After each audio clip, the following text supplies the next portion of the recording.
Olá, meu irmão, olá, minha irmã, a paz do Senhor Jesus. Aqui quem vos fala é o pastor Márcio Gomes. Eu quero compartilhar com você algo tremendo da palavra de Deus. Eu quero trazer em rápidas palavras alguns detalhes sobre a mensagem profética do anjo Gabriel a Maria, mãe de Jesus. Porque Maria questiona o anjo Gabriel quando ele diz que ela daria luz ao Senhor Jesus. Lendo o texto, nós encontramos que quando o anjo diz para Maria assim, ó, eis que em teu ventre conceberás e darás à luz a um filho, ela diz, eu não sou casada ainda, estou noiva. Esse é o questionamento de Maria. Olha o versículo 34. Disse Maria ao anjo, como se fará isto, visto que não conheço homem algum? A palavra conhecer aqui, no termo original, ela está querendo dizer ao anjo que ela não tinha relacionamento íntimo com o seu noivo, por não ter havido ainda acontecido a festa de casamento, porque o noivado em si já era um casamento, tá? Reconhecido em cartório pelos judeus. Para se dissolver um noivado naquela época, para você ter uma ideia, tinha que ser lavrado um divórcio para se desfazer um noivado, porque o noivado era levado muito a sério. Já era considerado o casamento. Porém, o casal ficava, após a festa de noivado, 1 ano a 1 ano e meio sem se ver, sem se encontrar. Não coabitavam, não se namoravam aos finais de semana. Não. Na cultura judaica, após o noivado, era de 1 ano a 1 ano e meio para ter o reencontro. Agora, quando Maria diz para o anjo assim, eu ainda estou desposada, eu sou desposada. Ela diz também, não conheço homem algum. Ela está querendo dizer, não tenho relacionamento sexual, não tenho relação sexual, sou virgem. Como que eu vou conceber e dar à luz a um filho? Esse questionamento de Maria também gera uma preocupação a ela, que é outro detalhe que eu quero trazer para você, é que na cultura judaica, principalmente naquela época, se uma jovem noiva aparecesse grávida, se ela aparecesse grávida, ela era passiva de morte. Quando Maria recebe a mensagem do anjo, ela diz, eu não conheço varão, como se fará isto? Eu sou noiva, mas não coabito com meu noivo. A festa de casamento ainda não aconteceu. Para você ter uma ideia, em Deuteronômio, capítulo de número 22 e o versículo 21, nos conta que o costume judaico tinha essa tradição por lei. Se uma noiva traísse o noivo, ela estaria desonrando os pais e a sua família. E sabe qual era a sentença para a noiva se aparecesse grávida de outro? Ela morreria apedrejada na porta da sua própria casa pelas autoridades daquela cidade, pelos juízes, pelos sacerdotes daquele local. E não somente os sacerdotes se reuniriam, mas toda a população daquela região se reuniria em frente à casa dela, onde ela morreria. Qual era a forma de apedrejamento? Fazia-se o buraco, a pessoa era enterrada em pé, até a metade da cintura com os braços para baixo, amarrado, para não ter direito de se defender das pedras. As pedras eram em tamanho de paralelepípedo. Primeiro atacavam pela cabeça, depois até o tronco. Depois a pessoa ser apedrejada até a morte, sentindo dores horríveis. A morte por apedrejamento era a coisa mais horrível de se ver. Então, quando Maria diz como que vai acontecer isto, quando ela se preocupa, esse mistério eu estou trazendo para você, esse contexto histórico eu estou trazendo à luz da Bíblia para você, tá? E quando o anjo diz para ela dessa maneira assim, ó, respondendo o anjo, no versículo 35, disse a Maria, descerá sobre ti o Espírito Santo, e a virtude do Altíssimo te cobrirá com a sua sombra. Por isto, o santo que de ti há de nascer será chamado Filho de Deus. O próprio Deus que promete, ele se incumbe de dar a segurança. O próprio Deus que promete, ele se encarrega de proteger aquele que está recebendo a palavra profética. Maria recebe a palavra profética.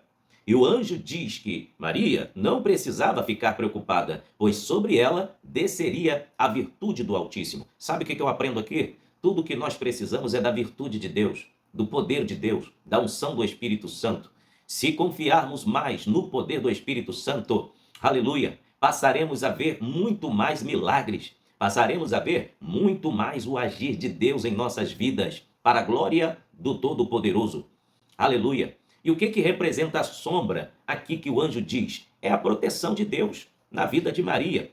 Quando nós lemos o Salmo 91, ele diz assim no verso de número 1: aquele que habita no esconderijo do Altíssimo, à sombra do Onipotente descansará. A sombra de Deus aqui no Salmo 91, ela proporciona descanso. Isso mesmo. Quando o anjo diz a Maria: Maria, não temas, descerá sobre ti o Espírito Santo e a virtude de Deus te cobrirá com a sua sombra. Sombra fala de direção e proteção também. Deus estaria se comprometendo com Maria, lhe direcionando, trazendo também refrigério. Confira comigo em Êxodo capítulo 13, do versículo de número 21 até o versículo de número 22. E o Senhor ia diante deles, de dia numa coluna de nuvem, para os guardar, para os guiar pelo caminho, e de noite numa coluna de fogo, para os iluminar, para que caminhassem de dia e de noite. Então a nuvem aqui, que é a presença de Deus que estava sobre a nação de Israel, atravessando o deserto, após terem sido libertos do Egito, das garras de Faraó, era Deus que guiava o povo para uma nova terra. Eu quero lhe dizer que o próprio Deus está se posicionando como um sinalizador em sua vida, trazendo direção, proteção. Isso mesmo. Olha só o que diz o versículo 22 de Êxodo 13. Nunca tirou de diante do povo a coluna de nuvem de dia, nem a coluna de fogo de noite. Esta é a promessa de Deus para mim e para você. Ele não vai tirar a sua nuvem de glória, nem de dia, nem de noite. Receba aí a presença do Altíssimo na sua vida, em nome de Jesus, para te proteger, para te guiar. Porque a coluna de nuvem funcionava como sombra de dia. É porque no deserto que Israel estava atravessando, o sol aquecia na temperatura acima de 50 graus. E Deus vinha naquela nuvem, trazendo refrigério. Esse mundo representa um deserto. Eu quero dizer a você, meu irmão, que está me assistindo, você, minha irmã, em nome de Jesus, receba esta palavra profética por este homem de Deus, este ungido do Senhor que está ministrando sobre a sua vida agora. Deus promete pela sua palavra proteger você, guardar você, guiar você, em nome de Jesus. Agora, veja também que no Salmo de número 121 e o verso de número 5, o próprio Deus é a sombra. Isso mesmo, o próprio Deus é a sombra.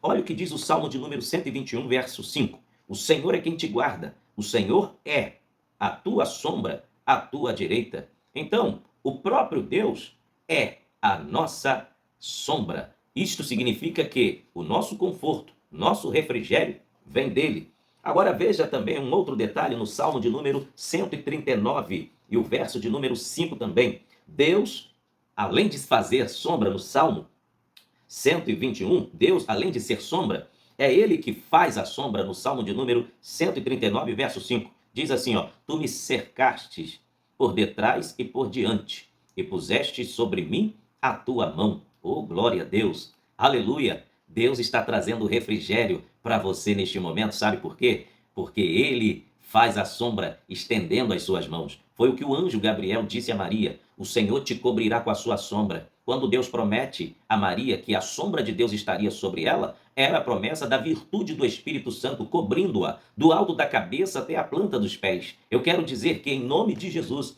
receba aí esta virtude, esta proteção do alto da sua cabeça até a planta dos seus pés. Aleluia! Então, quando nós contemplamos no Evangelho de Lucas, capítulo 1 e o verso 35, que a virtude do Espírito Santo protegeria Maria, era Deus dizendo: eu assumo todo o compromisso com você. Eu assumirei todo o compromisso com você. Em nome de Jesus, receba essa palavra. Deus assume um compromisso com você. Aleluia. Maria estava correndo um risco de vida, conforme eu lhe expliquei o costume da lei da época, que está em Deuteronômio capítulo 22, versículo 21. Mas Deus a protegeu, porque é Deus quem assume. Outro detalhe que nós encontramos na preocupação de Maria: como que José, o noivo dela, ia aceitar aquela situação? Ela chegar para ele e dizer que estava grávida de outro. Preste atenção. Mas a gravidez de Maria não foi por relacionamento sexual com outro ser humano, com outro homem. Não. Foi pelo próprio Espírito de Deus, o próprio Espírito Santo, que foi introduzido na tuba uterina de Maria, e ela achou-se conceber, achou ter concebido a Jesus. Ela engravidou por obra e graça do Espírito de Deus. Veja que Maria engravidou-se antes de ter acontecido o casamento, a festa de casamento. Ela estava noiva. Aí, José não queria difamá-la. Tentou se separar dela. Tentou de uma forma que não iria trazer um escândalo a nível de popularidade. Mas olha o que Deus fez. Versículo 19 de Mateus capítulo 1. Então José, seu marido, como era justo e não queria infamar, intentou deixá-la secretamente. José amava Maria. Então, até o versículo aqui, 19, diz que José era marido de Maria, porém ainda estavam noivos. Mas lembra que eu falei no início desse vídeo que o noivado era considerado um casamento? Só era dissolvido através de um divórcio em cartório. Então, José, para não levar a fama de que tomou, né, chifre de Maria, que foi um adultério, para ela não correr o risco de ser chamada também de adúltera, mas Deus já estava trabalhando. Olha o que Deus fez. Versículo 20. Volte os seus olhos. Mateus capítulo 1, versículo 20. E planejando ele isto, eis que em sonho lhe apareceu um anjo do Senhor dizendo: José, filho de Davi, não temas receber Maria, tua mulher, porque o que nela está gerado é do Espírito Santo. E dará à luz um filho, chamará o seu nome Jesus, porque ele salvará o seu povo dos seus pecados. E tudo isto aconteceu para que se cumprisse o que foi dito pelo profeta, que diz: Eis que a virgem conceberá e dará à luz a um filho, e chamá-lo-ão pelo nome de Emanuel, que traduzido é Deus conosco. Preste atenção, eu finalizo esse vídeo agora. Em Isaías capítulo 7, versículo 14, foi dita essa profecia aqui, que Deus traria Jesus ao mundo através de uma virgem. Foi dito 800 anos antes do nascimento de Jesus. Isso é para provar ao homem que Deus não falha. Deus não é homem para que minta, nem filho de homem para que se arrependa. Deus, quando fala, ele cumpre. Quando ele promete, ele faz, porque ele é Deus. Aleluia. Eu quero finalizar esta palavra e trouxe essa exegese para sanar a dúvida de muita gente. Em nome de Jesus, seja abençoado pelo Espírito Santo. Amém, meus queridos?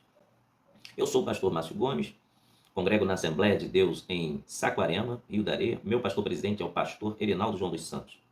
E também eu leciono em um seminário teológico. Você que quer fazer parte desse seminário teológico online, entre em contato conosco, tá bom? O telefone para contato é DDD 21 97272 4894, tá bom? DDD 21 97272 4894. Entre em contato conosco e Deus te abençoe em nome de Jesus. E eu quero te fazer mais um pedido. Deixa o seu like aí no nosso vídeo, marque aí, compartilhe para que o nosso ministério tenha um maior avanço e a pregação da palavra de Deus chegue em milhares e milhares de lares. Que Deus em Cristo te abençoe em nome de Jesus. Até o próximo vídeo. Amém.